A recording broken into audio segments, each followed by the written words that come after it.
First of all, I want to thank I've had overwhelming positive support to something I posted yesterday. I don't usually use my platform, as it were, to promote or talk or advise about anything other than QLA. But yesterday I made an exception to that rule, and I made I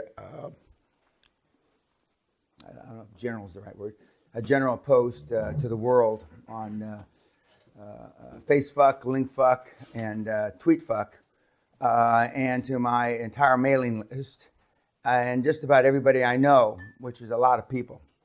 And it was a reference, something that happened to me a few weeks ago. And I'm not looking for sympathy, believe me, okay? But as you all know, I spoke at Oxford. But I had an engagement prior to Oxford that I was supposed to speak at in America. And they canceled me the night before, after me flying there at my own expense. They canceled me. And I didn't think too much of it. Sally was pissed off because then I said, well, fuck, I don't have to get up at 6 in the morning. I looked at it, tried to look at it positive. I don't have to get up at 6 in the morning, go across town, yada, yada. They canceled me, but it's kind of evolved from that. And where they canceled me, which is even more unusual, I was supposed to speak at a Harlem school for minority kids. Minority kids, okay. 68% black, 20% Hispanic, something like that. And we had negotiated for months about this. Not negotiate is not the right term. That's not the right term, is it, Kat? You had been in contact with them, and they approached me, and yada, but they canceled me. And while we're not absolutely 100% positive why they canceled me, but other than for my strong political views, and I say bad words and stuff like that, but the fact that Oxford didn't seem to think I was that bad, I don't know about that. The feedback seems it was all positive. Got a standing ovation. But the more I thought of it, the more I thought that and I talked to a few people, the more I believed that it was the kids were deprived of an opportunity. Now, coincidentally, one of my mentees from this seminar from a few months ago is a Harlem woman who lives right near the school I was going to talk at. Her name's Diane, excuse me. And she was going to bring her 12-year-old daughter to hear me talk. So I had to contact her that night and tell her not to come. Well, she wrote a very impassioned letter to the school, which I attached to my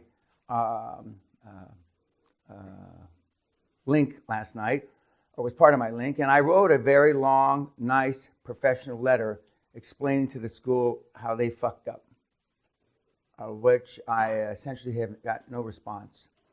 Other than don't send emails to the board of directors, just send emails to me, the CEO of the school, the charter school. Now, I decided to go to this fucking school, even after we did our research and find out they had been in trouble a few years before.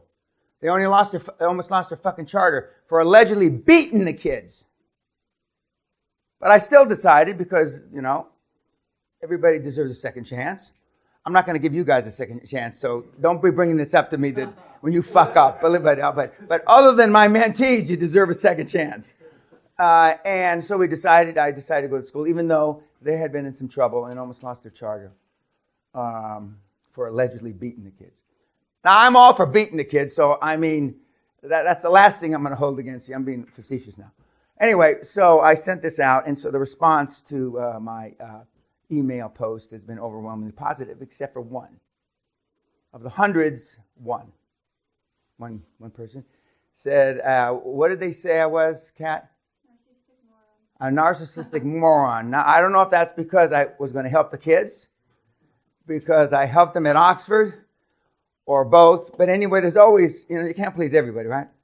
But I thought it was amusing. But on that same line, a very wealthy guy, one of those, that his net worth billions. He apparently read it on the, which is some guy that I love him. Keep it up. I don't want you to stop. Has negative things to say about me. And he said that the guy said, I will bet $100 million. This guy is dirt fucking poor, doesn't have a pot to piss in, nor a window to throw it out of. Yet he finds time to look at all the shit that you've done and published and follow you. And I said, well, I hadn't really thought about it, and because I don't respond to him, but you guys respond to him. But anyway, so I'm sure he'll have something to say that I shouldn't have been at Harlem or, whatever. Now, apparently, we have a celebrity in our group.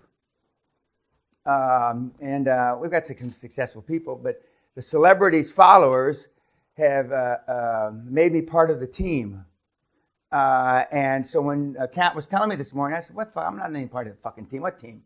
And so they said, and I said, who is the guy? And then they explained to me, and then it all came back to me.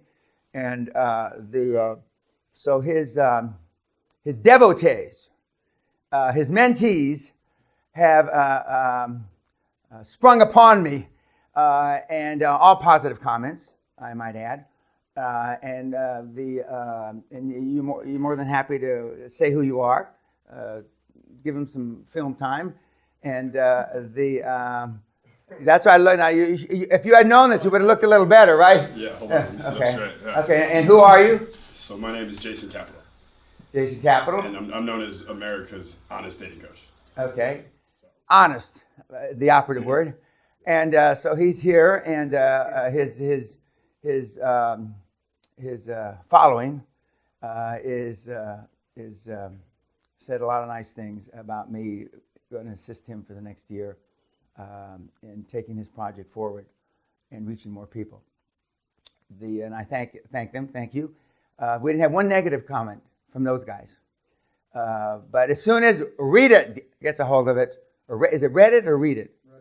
Reddit. As soon as I'm sure he'll be on it like stink on shit. He'll say that I paid you or some shit. I don't know what he says. Okay. Now he thinks apparently, or some people think, that the testimonials we have and the success stories we say either one aren't real or I paid them. Now and we're not going to say it right now, but we have somebody in the audience that I've already used his story. But I want to talk to him about him later in the week, using an anonymous name, so they don't chase you down like a dog in the street. But the real stories, and it's like we read an email from a guy yesterday who's 22 years old who was cutting lawns 6 or 8 months ago, if I remember the story, and he just closed a $50 million deal. Cutting lawns. I would assume that's still considered a demeaning job. I don't think any job's demeaning, but because I've done all that shit myself. But using these, and he's never been to the seminar, but he plans on coming to the seminar later in the year.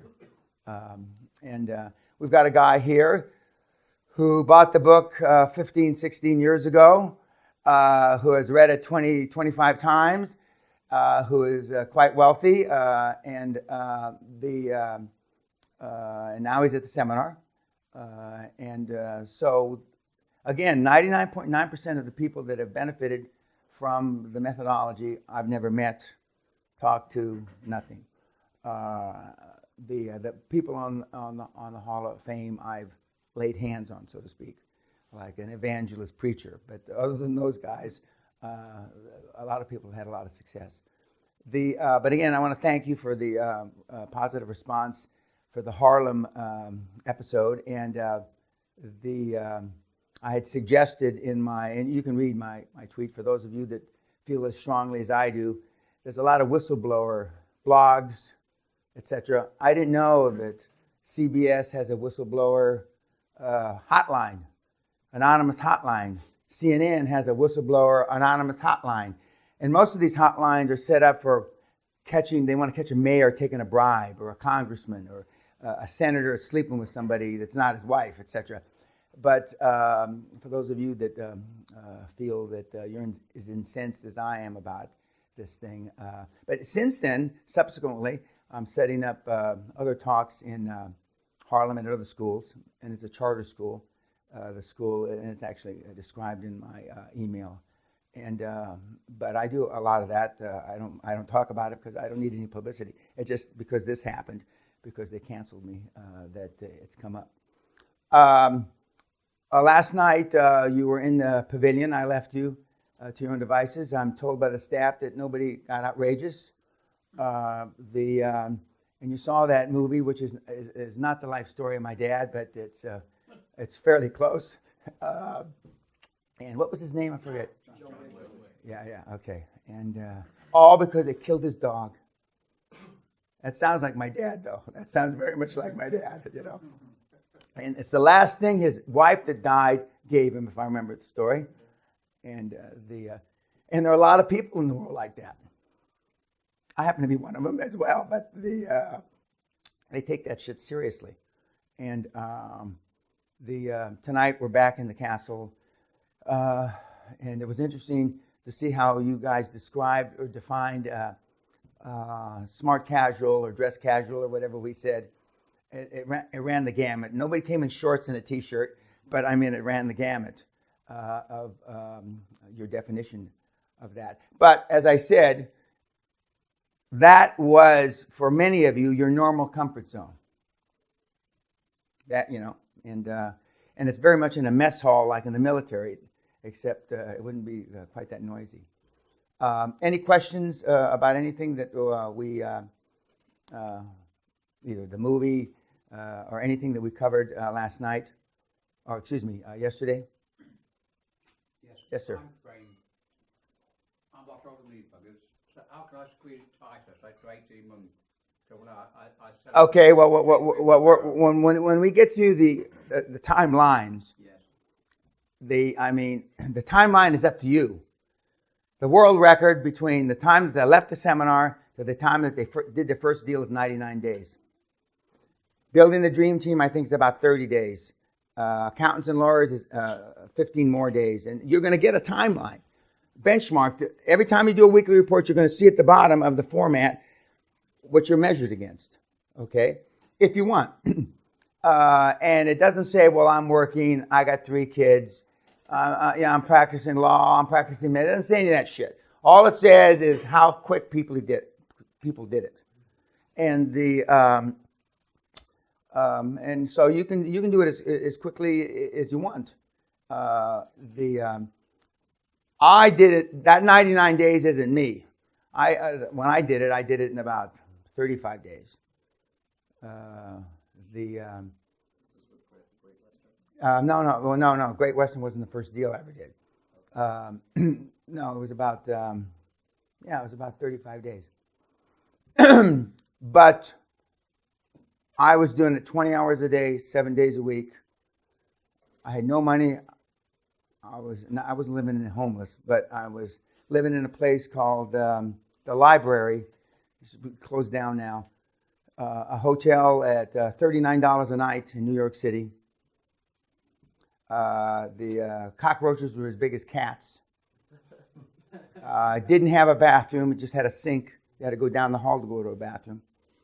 I used to go to all-you-can-eat bars where the drinks used to be 79 cents, and then they'd have a buffet, all-you-can-eat, and then fill my pockets with food and eat until my belt busted. So I was motivated. Unlike you guys, as Sally would say, you're living in a fucking lap of luxury. Okay, YouTube.